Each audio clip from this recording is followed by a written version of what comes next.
A paz do Senhor a todos. Hoje, o nosso Evangelho Sem Fronteiras, nós estamos aqui numa visita à irmã Gladys. Ela vai contar um pouco das experiências dela com o Evangelho, com o Senhor. E vamos começar aqui clamando pelo sangue de Jesus para iniciar a nossa reunião. E esperamos que todos vocês se sintam aqui com a gente nessa visita, que todos possam sentir a presença do Senhor como nós estamos sentindo aqui.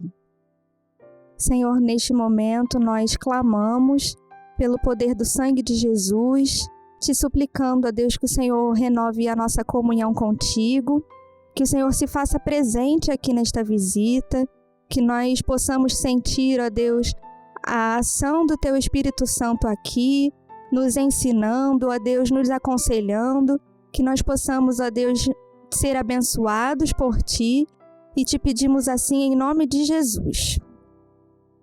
A irmã Gladys, ela é filha do pastor Dodge, né, e também da irmã Sara. Na última visita que nós fizemos, nós pudemos ouvir um pouco das experiências dos pais dela, né, e hoje nós estamos aqui com a irmã Gladys.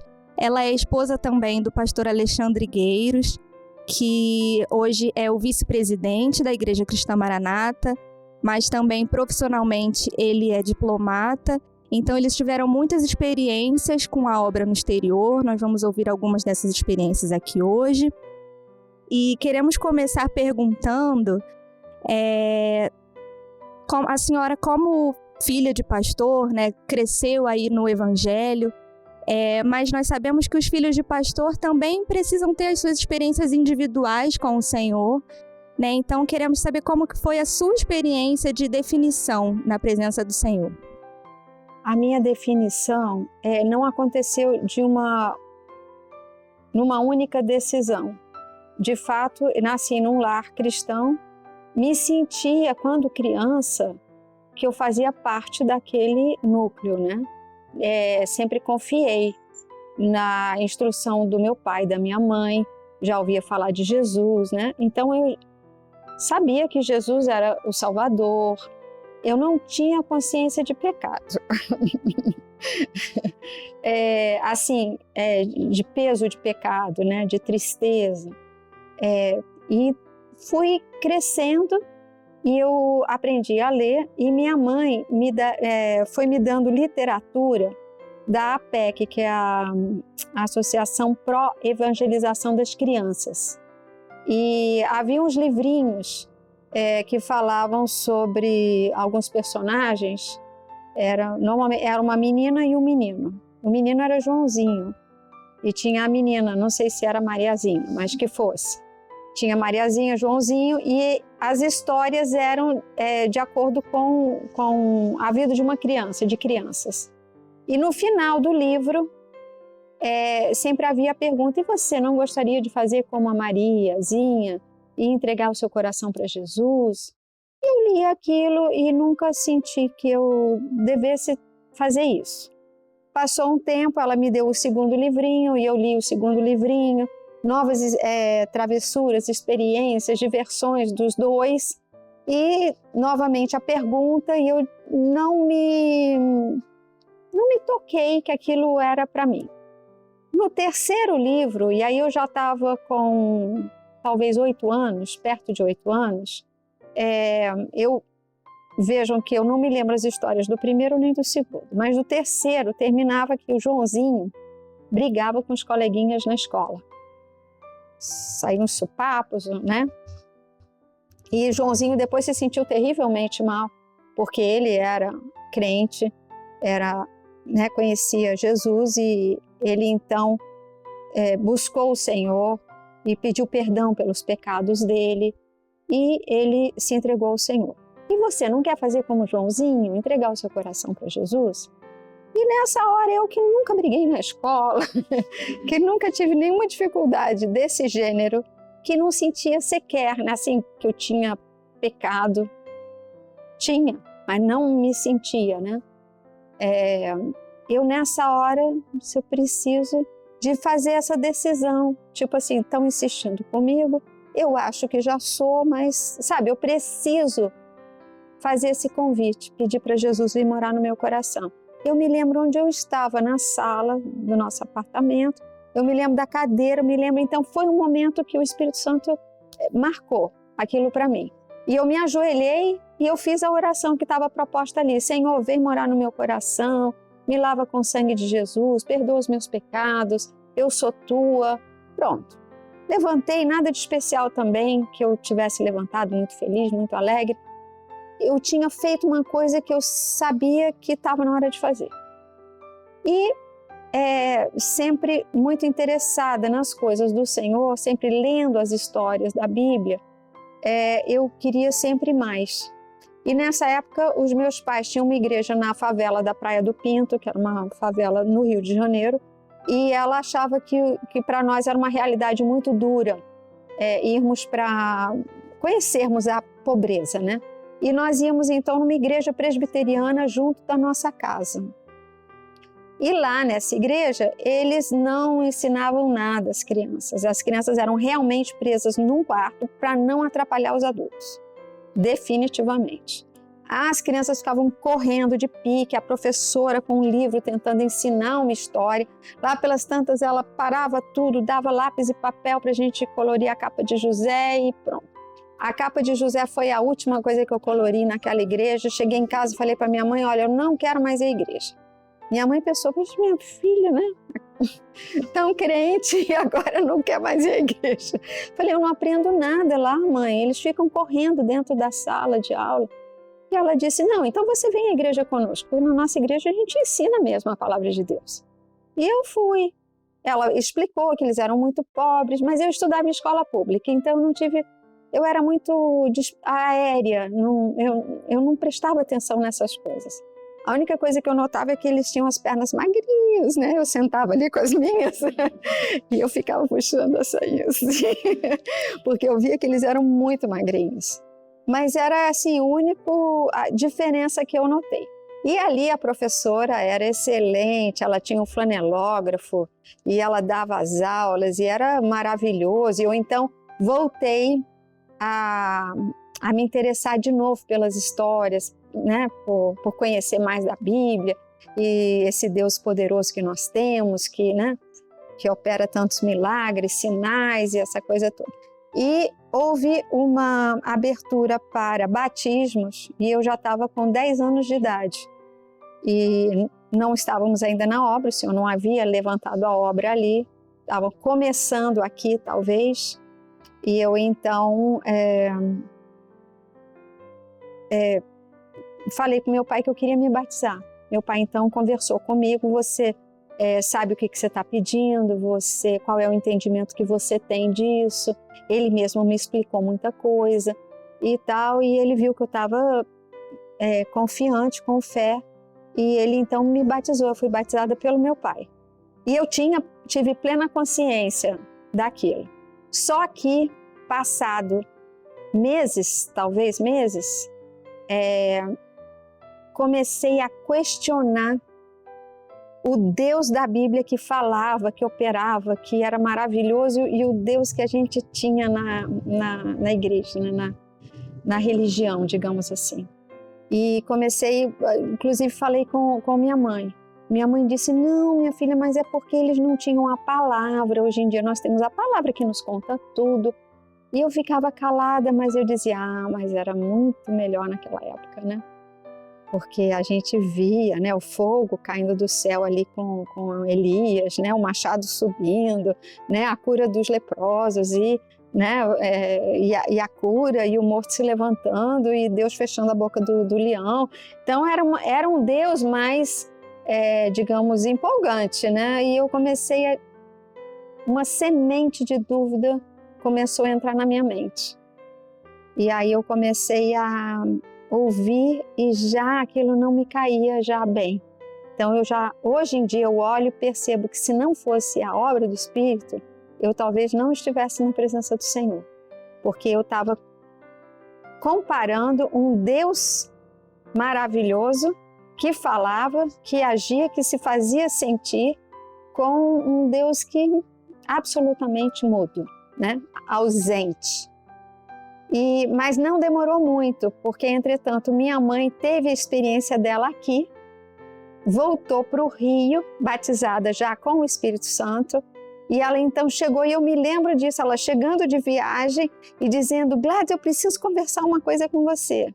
Aí então, o que é? Gladys, você se lembra que você fez essa pergunta para mim? E eu disse: lembro, porque a pergunta continuava latente. E ela disse assim: descobri que Deus fala, Deus está curando, Deus está fazendo, acontecendo. Senta aqui do meu lado, vamos abrir a palavra. Aí abriu em Coríntios 12, olha aqui os dons espirituais, a maneira como Deus fala, assim. Pronto. Então, essa aí marcou o selo, né? Foi quando realmente, entre eu me entregar ao Senhor e esse momento, houve um espaço em que o Senhor me resgatou ali, né, com mão forte, porque naquela hora eu então fiquei felicíssima de descobrir que afinal o nosso Deus falava, né? O nosso Deus era presente. E aí nós começamos reuniões de busca na igreja, oração, eu fui batizada com o Espírito Santo, Deus começou a falar pela palavra. Aí eu comecei logo a ter experiências com a palavra, com curas, com tudo, e pronto. Aí eu peguei fogo mesmo e nunca mais tive nenhuma questão mais de dúvida nem nada. Então foi um marco, né? Foi um período, mas que eu posso dizer que nessa hora se concretizou. Agora eu vou passar a palavra para a jovem Fernanda, que ela tem mais uma pergunta para fazer. Irmã Gladys, a senhora poderia nos contar uma experiência que marcou a sua vida? Eu tenho várias. Poderia falar uma mais adiante. Eu tenho uma experiência, porque eu tenho essa logo do início, assim, que foi uma experiência de cura, e tive uma cura bem mais adiante, quando nós já estávamos em Portugal pela segunda vez, em que eu recebi um diagnóstico de câncer de ovário. E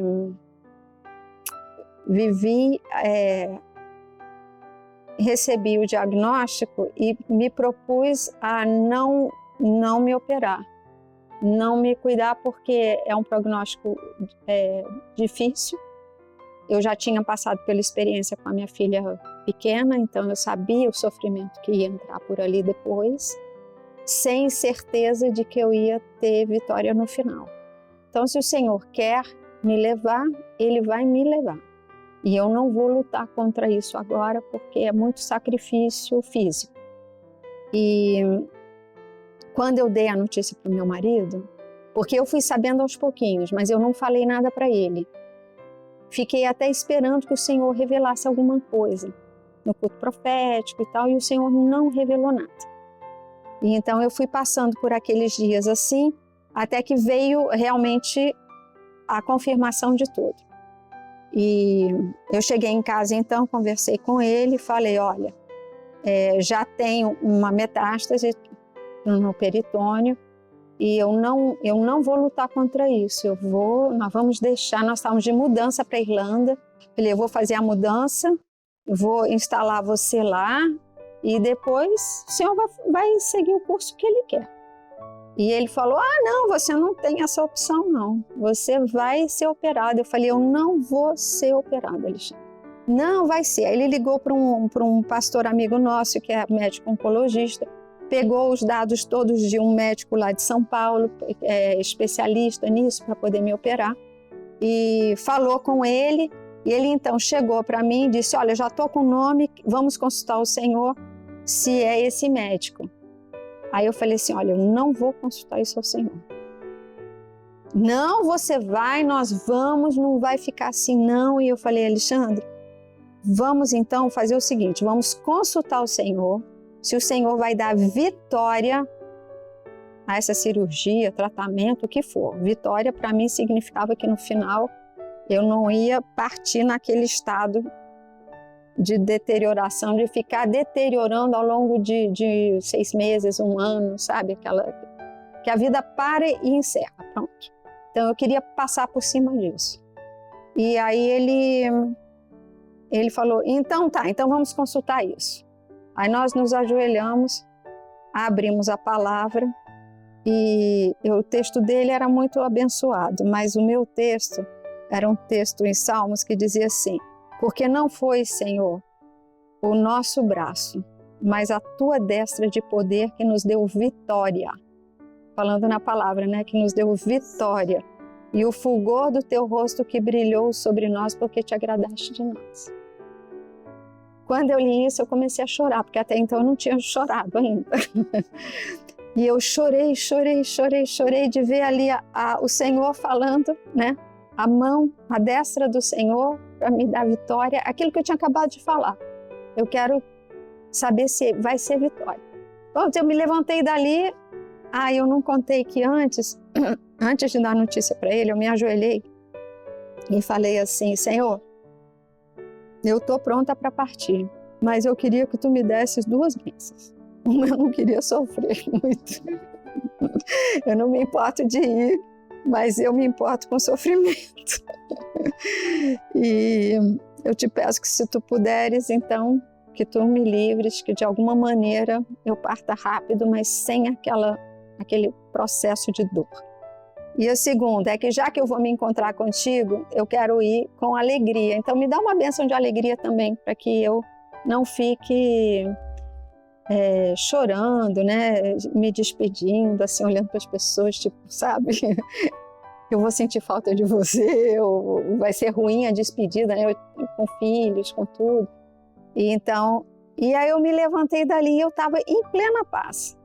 E aí eu dei a notícia para ele, já dei assim: vai ser assim, eu não vou fazer nada e o Senhor vai operar o que Ele quiser operar. E aí o texto que o Senhor deu, né? Foi a destra do Senhor que me deu vitória. Nós fomos à igreja e Alexandre pediu oração. Veio um grupo de pastores, oraram por mim. Ninguém sabia, eu falei: não abre, não fala o que é. O Senhor vai falar também o que Ele quiser. Ele estava de mãos dadas comigo e o Senhor falou assim: minha serva, tu conhecerás as delícias da eternidade. Ele apertou minha mão assim, porque ele pensou que talvez todos nós com um diagnóstico desse pensassem, né? Vou conhecer as delícias. Só que aí está uma grande surpresa, né? As delícias da eternidade incluíam uma cura milagrosa, né? De um câncer. Então foi assim que Deus operou. Eu fui para São Paulo, fui operada e o médico me falou assim: olha, eu sou médico cirurgião ginecológico, oncológico há 38 anos e eu nunca vi um caso como o seu. E eu falei isso para os meus alunos. E ele disse assim: olha, é tudo benigno, porque tinha água já lá dentro, ascite, uma série de complicações já. E ele falou: é tudo benigno, mas como eu não entendo o que se passou, eu te peço que você nunca faça tratamento hormonal, nunca faça isso, nunca, porque eu não entendo o que aconteceu com você. Então eu pude testemunhar para ele, falar o que tinha acontecido, e ele falou assim: eu notei que você estava com muita paz. Ele falou isso na véspera da operação. Gladys, eu nunca tive uma paciente que tivesse com tanta calma, tanta paz, assim, na minha frente. E eu senti uma pena enorme de você, ele falou. Mas assim que eu falei: não, porque realmente eu confio num Deus, e qualquer que fosse o desfecho daquilo, né, eu estava com a minha alma assegurada, né? Tô tranquila. Mas aprove ao Senhor me curar. Essa foi uma experiência muito marcante, assim, todos os elementos que envolveram, né, do começo ao fim. Agora a jovem Helena tem mais uma pergunta a fazer. Irmã Gladys, é sabido que no tocante à obra no exterior, a sua família teve uma participação muito expressiva. Você poderia contar pra gente um pouquinho de como se deu início na obra em Portugal? Sim, com muito prazer. Realmente, quando nós nos casamos e 6 meses depois, nós estávamos bem empolgadas em Brasília, porque o senhor tinha acabado de levantar a obra em Brasília. Então nós queríamos permanecer ali. Como o Senhor viu isso, ele fechou várias portas em Brasília para que Alexandre pedisse para ser removido. E ele já estava formado há 5 anos, de forma que já tinha passado do tempo dele sair. E nessa hora, então, haviam poucos postos assim disponíveis. E o embaixador responsável por isso chamou e disse: Alexandre, olha, nós temos Tóquio e temos o Porto. E Alexandre não queria ir para Tóquio, mas queria Lisboa e não o Porto. E começou a insistir em Lisboa. Aí o Senhor deu a ele um sonho, e que ele via que Lisboa era uma cartela de selos que era entregue a um colega dele que efetivamente, de fato, foi para lá. E a dele eram vários selos escritos profecia, profecia, profecia. Então ele acordou com isso. E maravilhado, ele sempre gostou de selos, essas coisas, maravilhado que esse embaixador tivesse encontrado um selo, escrito profecia, tivesse dado vários, para ele. E então nós fomos orar e lembrar que o Senhor já tinha mostrado, até em relação à minha vida, que eu iria para Portugal como missionária. Eu ponho missionária sim, porque eu não fui de fato uma missionária. Mas se Lisboa não era para ele, então de fato era o Porto. E nós então fomos para o Porto. E chegando lá, as dificuldades, eles tinham acabado de passar pelo 25 de abril, o país estava muito tumultuado, e o embaixador e o consulado muito fechado, com medo de ameaças, e nós começamos então a orar. E antes de sairmos, ele foi ordenado pastor, e o Senhor disse: a minha obra começará na casa de vocês. E nós fomos com aquela orientação. Nessa época a comunicação não era muito boa, até mesmo por telefone era falha, mas o Senhor sempre nos fazia chegar algum dom, cartas, algumas coisas que iam, e a gente se sentia ligado ao corpo aqui. E a igreja daqui orando, porque o Senhor mostrou que ia levantar a obra em outros países. Então aquele era um momento. E realmente foi preciso muita oração, muito jejum, buscamos muito e passamos por esses momentos que nós nos sentimos muito sozinhos, muito sozinhos. Buscamos ir a alguma igreja e percebemos nas várias que fomos que realmente o Senhor precisava levantar a obra ali. Uma frieza espiritual tremenda, tremenda, tremenda, coisas horríveis nós vimos, e voltávamos para casa assim muito decepcionados, e começamos realmente a nos reunir em casa.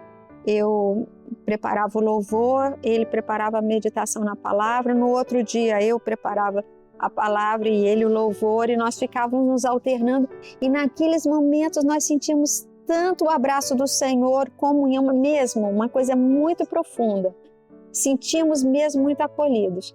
E aí percebemos que não adiantava nós irmos para essas igrejas, começamos a orar para o Senhor, então, nos fazer contato com as pessoas que Ele teria ali, e o Senhor efetivamente fez, através de um senhor, dono de uma livraria, onde meu marido ia frequentemente comprar livros e bíblias, e ele então perguntou por outros clientes deles que também compravam bíblias e que também compravam livros, e ele deu o contato então daqueles que foram os primeiros que vieram. E o primeiro contato já foi quando, coincidentemente, eu tinha acabado de ganhar o primeiro bebê, a Gabi, e a esposa desse também tinha acabado de ganhar um bebê. Então nós já tínhamos feito contato por telefone, fizemos um contato então tipo, vamos conhecer os bebês e nos conhecermos.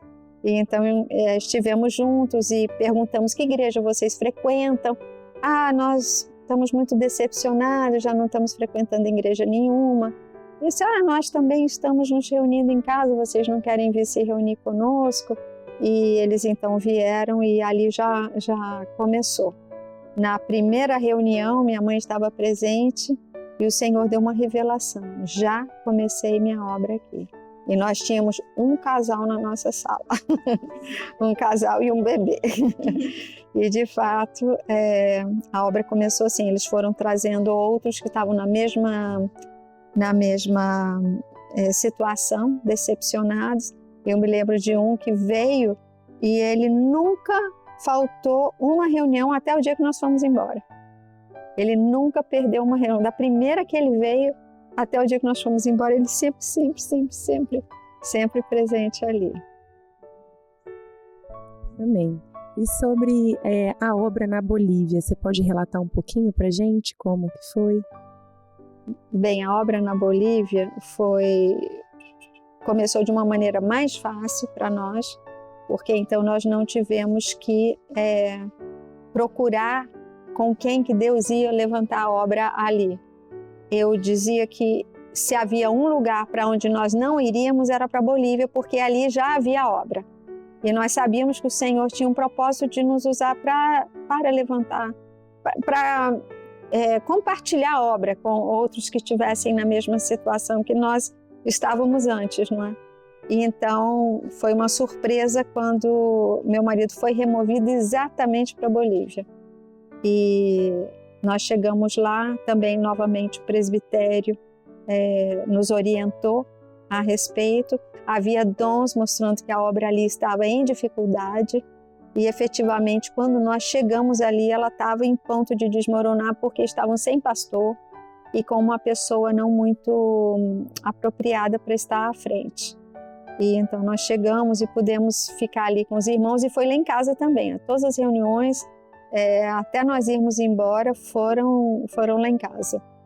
E foi uma bênção ficar com aqueles irmãos ali. Para nós foi muito confortante chegar num local onde já havia irmãos. Porque acho que a parte mais dura é essa de ficarmos sozinhos. Essa é a parte bem difícil. Agora a jovem Elisa vai fazer uma pergunta.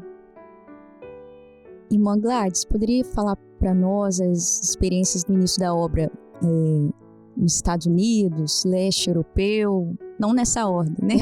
Como a senhora preferir. Depois dessa primeira estadia no Brasil, novamente nós tornamos a sair e o Senhor mostrou que deveria ser Estados Unidos.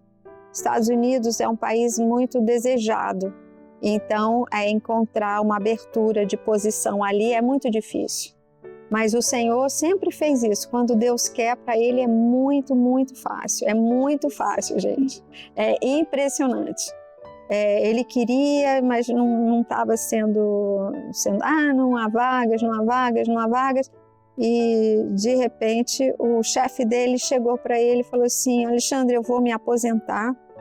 Nunca pedi nada aqui no Itamaraty. Mas eu vou fazer um pedido antes de me aposentar e eles não vão negar, porque eu nunca pedi nada.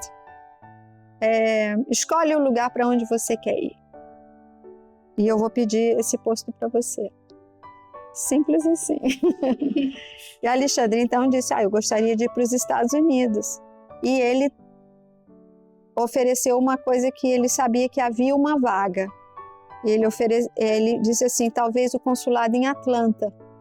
Aí ele falou, não, eu não vou gastar o meu prestígio para te pedir um consulado.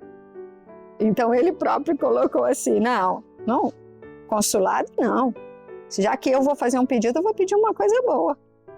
E aí foi ele que conseguiu. Então Alexandre foi mandado para a nossa embaixada junto à Organização dos Estados Americanos, a OEA.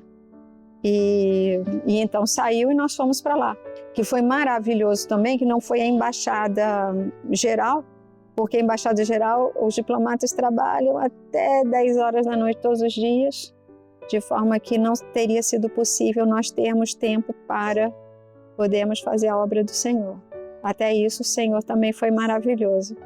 E chegando lá houve muita luta, foi o país talvez que todo mundo fala do sonho americano, né? O American Dream.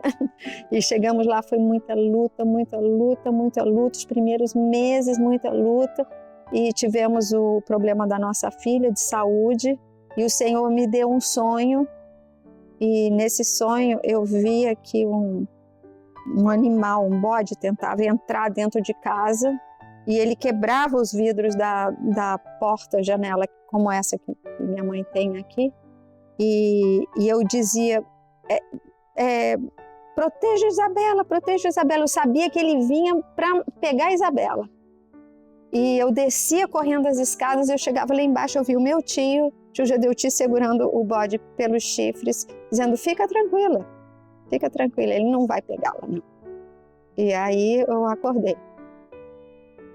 E foi, o inimigo realmente fez esse intento, porque realmente é um momento de muito abalo, e de muita preocupação e de muita perda de tempo. Você vai para o hospital um monte de vezes e volta, e tratamentos, né? E a criança não fica bem, e ela ficava dias inteiros no meu colo.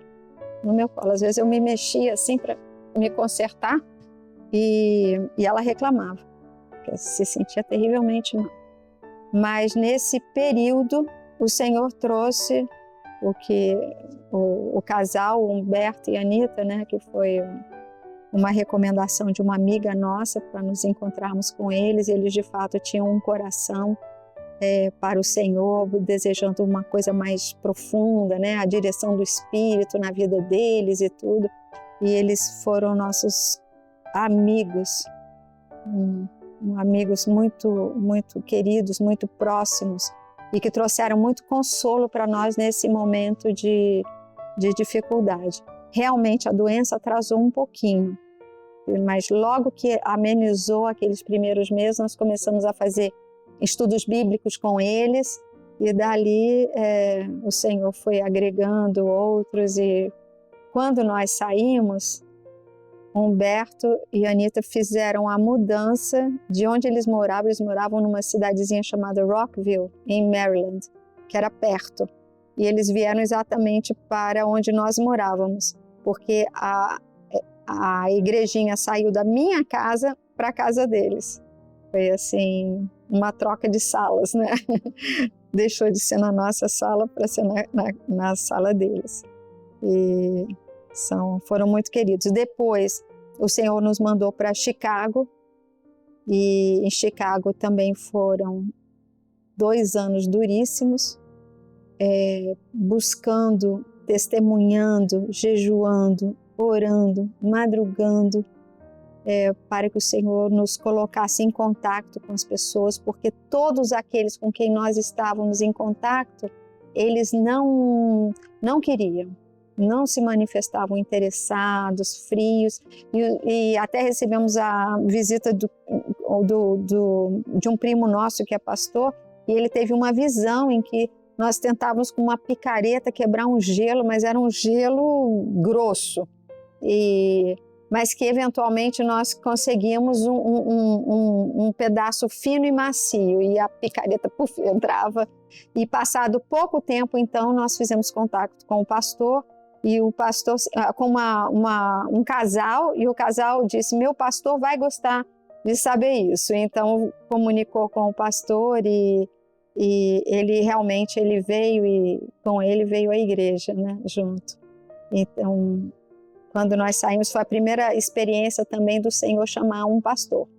Você perguntou pela obra no leste, e a obra no leste já entrou nessa nova etapa em que o Senhor foi trazendo pastores. Não trouxe pessoas individuais como nós tínhamos até então trabalhado, né? Uma a uma. Quando nós saímos de um posto, nós deixávamos um grupo de 12, um grupo de 15. Eu me lembro até quando eu cheguei em Brasília e olhei a minha classe de adolescentes com 35, eu disse, é uma igreja. Não estava acostumada com aquilo, né? Eu sempre pertencendo a igrejas pequenas, porque meu pai sempre foi pastor de igreja pequena, e depois desses anos todos, sempre pertencendo a igrejas pequenas, eu totalmente me desabituei de pertencer a uma igreja grande, né? Mas com o leste europeu foi um serviço provisório do meu marido.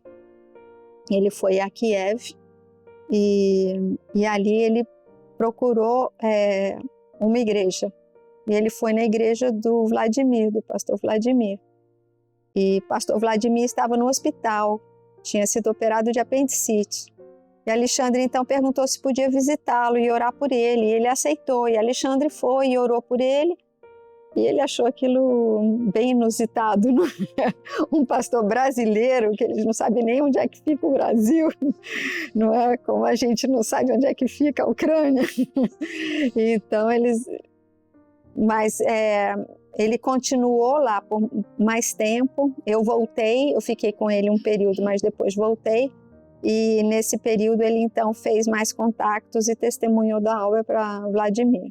Depois ele quis dar um passeio em Moscou e pediu então a Vladimir que orientasse sobre alguém que pudesse recebê-lo em Moscou.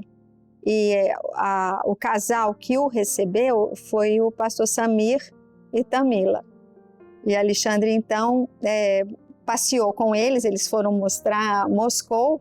E Alexandre falando da obra, e não, isso daqui é o Kremlin, muito bonito, mas a obra, não é? E em todo o tempo, Alexandre, e Tamila muito interessado, o Samir não pareceu tanto no momento, mas depois continuaram a conversa e Deus então foi tocando no coração de ambos. E quando ele voltou, já voltou com os contatos. Passado meses, Vladimir veio ao Brasil com um grupo de jovens da igreja dele e que estão com ele todos até hoje, né? Todos firmes, e foi um grupo muito divertido, eram todos jovens, muito abençoados e dali já ficou. E a obra no leste então veio muito em função de Vladimir e Samir, que foram testemunhando para outros, não é? E colocando Alexandre em contato com eles, e Deus então foi trazendo já nesse momento em que Deus começou a trazer pastores, né? São pastores que vêm vivendo problemas, eles querem o avivamento, eles querem os dons, mas não sabem como trabalhar os dons. Então eles vêm buscando mesmo e estão recebendo, né? Deus está operando maravilhas ali. Tem sido maravilhoso. E para encerrar aqui, nós queríamos pedir um conselho. Qual o conselho que a senhora daria para os jovens? Eu pedi ao Senhor uma palavra a respeito desse conselho, né? Que conselho dá aos jovens? E o Senhor me deu um texto que eu já vou ler ele para vocês, mas esse texto me remeteu a uma palavra que eu entreguei na reunião de senhoras sobre o momento atual que nós vivemos, a saída de Ló. E nessa saída de Ló totalmente não discerniu o tempo que ele vivia. Ele recebeu os anjos, o pecado estava ali à porta, nítido, claro, e no dia seguinte os anjos queriam tirá-lo e ele se demorava. A palavra diz, e ele demorando-se, os anjos foram lá, pegaram eles pelas mãos e deram a ordem, olha, sai, atravessa a campina rapidamente, não olha para trás, segue em direção ao monte. E enquanto você não chegar no monte, eu não vou executar o juízo. Nesse momento de tensão ali, as irmãs imaginem o que estava acontecendo, né? E viu o juízo de Deus sobre não só Sodoma e Gomorra. Sodoma e Gomorra eram as grandes, mas a palavra diz que outras cidades pequenas também foram subvertidas, né? A palavra do Senhor. Também foram queimadas. Então era um momento de juízo, muito parecido com exatamente o que nós vivemos, né? Temos que discernir o tempo, a nossa situação. E Ló sai e aí vê uma cidade pequena e diz assim, então, Senhor, se eu achei graça perante ti, porque eu achei graça, não é? Então eu posso ficar nessa cidade pequena? E não atravessar a campina e não subir o monte? Quer dizer, ele totalmente ignorou, né? Achou que podia ficar naquela cidade. E a resposta do Senhor era uma resposta que ele poderia ter tido seus olhos abertos para isso. Porque o Senhor disse, então tá, você quer ficar nessa cidade pequena? Você fica. Então ela não vai ser queimada. Ou seja, no juízo de Deus, aquela cidade ia ser queimada também. Ou seja, o pecado dela também era grande, também era grave. E Ló poderia dizer, então não vou mesmo para lá não, Senhor, não é? Se o Senhor ia queimar, ia exercer juízo ali, mas ele então fica e deu o nome da cidadezinha Zoar, que quer dizer pequena. E ele diz, e não é ela pequena? Então deixa eu ficar na cidade pequena? Só então deixou. E o anjo disse, olha, e entra logo, porque enquanto você não entrar na cidade, eu não posso executar o juízo. E eles haviam acabado de entrar em Zoar, quando o fogo e enxofre do céu veio e consumiu Sodoma e Gomorra, e as cidades circunvizinhas ali. Quando Ló e as duas filhas viram, aí elas tiveram a experiência delas com o Senhor, né? Porque elas atravessaram a campina e foram para os montes. E a palavra diz que subiram a montanha e foram habitar em cavernas. Quer dizer, ficaram apavorados com aquilo que eles tinham visto. Mas assim, o que isso tem a ver com os jovens e com o texto? O Senhor me deu o texto de Isaías 55, que diz assim, os meus pensamentos são mais altos do que os vossos pensamentos e os teus caminhos não são os meus caminhos. Os vossos caminhos não são os meus caminhos. Porque os meus pensamentos são mais altos. Como o céu é mais alto do que a terra, os meus pensamentos são mais altos do que a terra. O que Deus tem para nós é a montanha, não é Zoar. Né? Mas nós, na nossa pequenez, os jovens no começo da vida acham que Zoar está ótimo. Mas Deus quer a montanha. A montanha, vocês sabem, né? Fala do lugar mais alto, né? Mais próximo do Senhor, mais distante do mundo. E nesse caso ainda tinha a campina, né? Quer dizer, longe de onde ele ia exercer o juízo de Deus. Então ali em cima Deus quer abençoar, queria abençoar Ló. Tipo, Ló, você não aprendeu até agora, né? Ló escolheu as campinas verdes e Abraão disse, tá bom.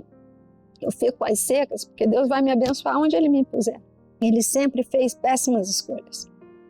E nessa hora ele poderia já ter compreendido, né? Ao chegar ao fim da vida e já ter percebido que o propósito do Senhor é muito melhor do que o nosso. Deus tem isso para o jovem.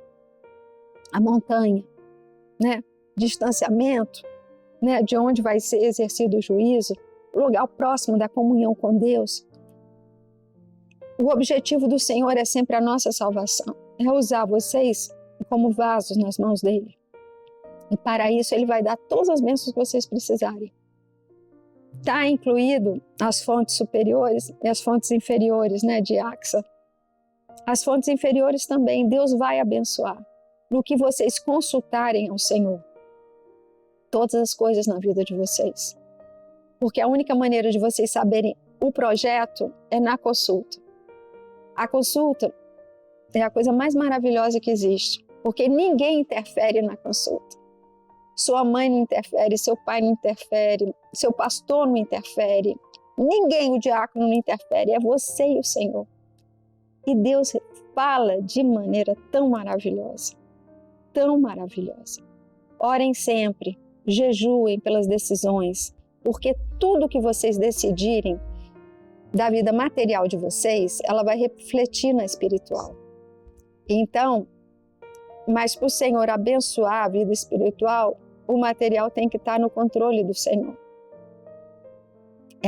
Eu poderia contar experiências minhas com a palavra. Eu tenho um livro que eu e meu marido temos todas as consultas que nós fizemos. E eu sei várias delas, decoro, o texto decoro, porque Deus falou de maneira tão maravilhosa em cada uma delas e nos impediu de fazer coisas que nós queríamos. E mais tarde nós vimos o porquê. outras ocasiões nós não vimos o porquê, nos submetemos a uma coisa que a gente não queria, podia melhor, mas o Senhor disse não para o melhor, a gente ficou com aquilo que Deus disse sim, e depois Deus nunca mais nos provou naquele quesito. Sempre a partir daí, Deus nos deu o melhor naquele aspecto, em todos os lugares onde nós mandamos. Foi uma prova. Mas o Senhor nos submeteu, viu que nós nos submetemos, sem entender por quê. E a partir daí, então, nós fomos vendo a bênção do Senhor naqueles aspectos.